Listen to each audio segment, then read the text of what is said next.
It's giving Hogarth ngayong umagang ito.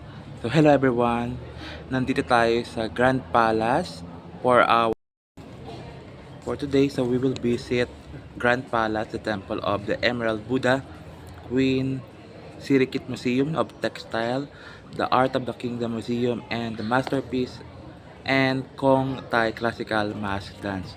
So ang init sa tatagaktak ng pawis. So samahan niyo ako to visit this whole Grand Palace. Let's go.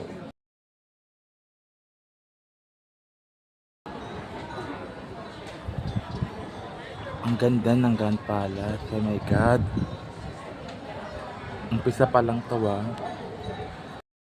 I bought my guide map papuntang Grand Palace. Pero syempre, bago kayo pumasok, kumuha muna kayo ng guide map kasi nga, malaki tong Grand Palace at possible, maligaw kayo. Hindi ko na siya na-take ng video kasi bawal. So, pinadelete sa akin.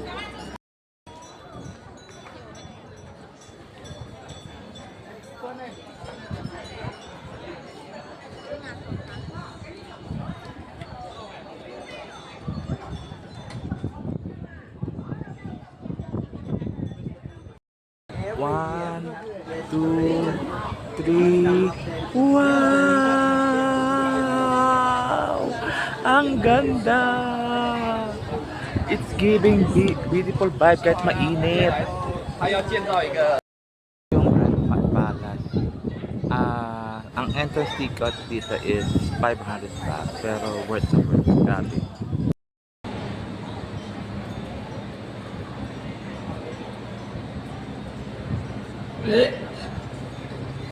Dito guys, sa Grand Palace napakadaming tour guide talaga. So kapag ikaw ay DIY, solo ka lang, talo ka. Pero being solo traveler, nag-enjoy ako dito mag-isa kasi nagagawa ko lahat ng gusto ko. Kaya lang taga picture, DIY din.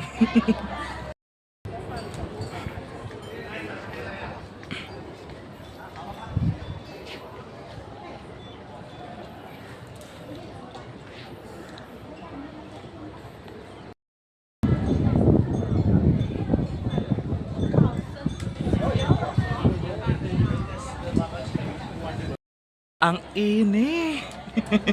Ang init pero love pa rin kita Grand Palace.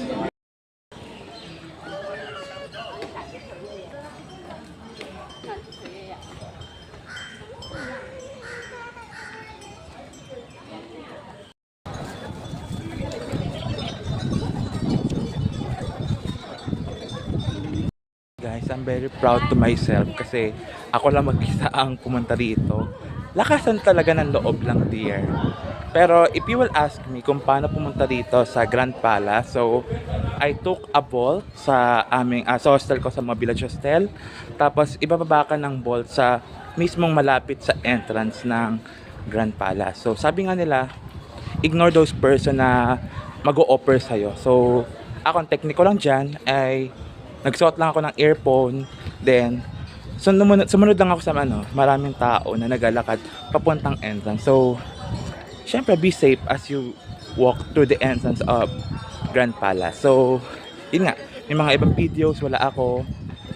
More on pictures and video, halo-halo lang.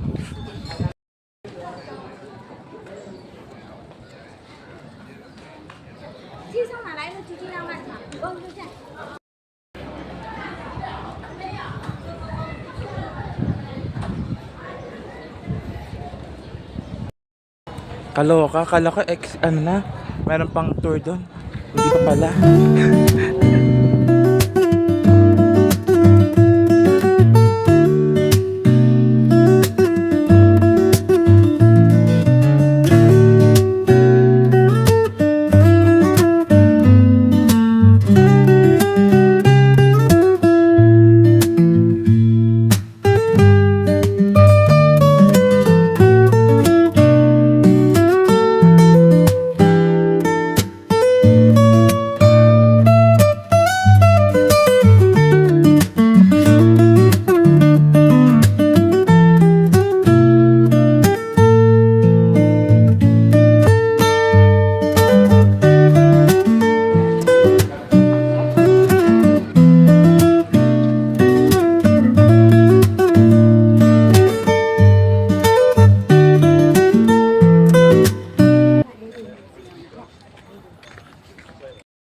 Siya ko naman na almost 2 hours talaga ang accommodation ko or pag-stay ko dito sa Grand Palace. Pero ano na eh, matagal pa yung shuttle na nga na yung papuntang mask dance ba yun?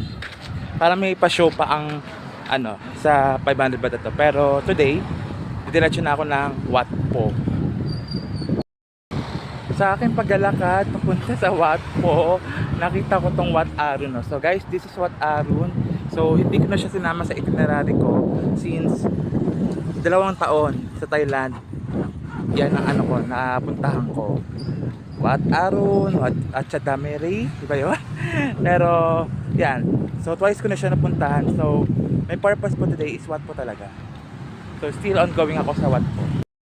Guys, nandun ako sa may ano, sa may nagpipicture. Ngayon, ang tanong, paano ko tatawid doon? So, paano nga ba makakatawid? Kasi nga wala namang pedestrian line. So, ang ginawa ko, tumakbo na lang ako kasi di naman ako dadaan dito. So, ito na. Nandito na ako sa Wat Po. Now, nandito na tayo sa Wat Po. 300 baht entrance. So, let's go. Ang init na eh. Pero time check, it's already 12:30.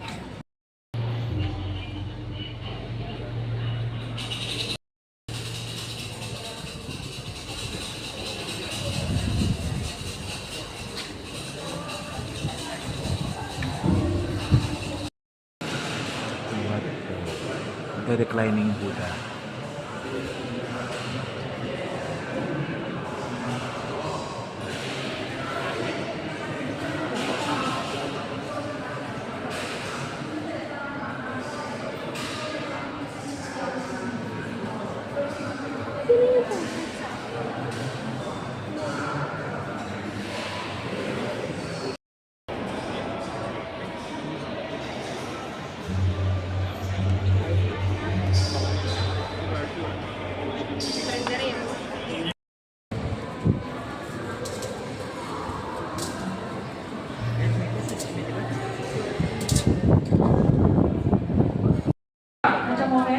เข้าเลยเดี๋ยวรอถ่ายภาพแป๊บนึงนะเรียนนิดนึงนะเข้าไป1 2 3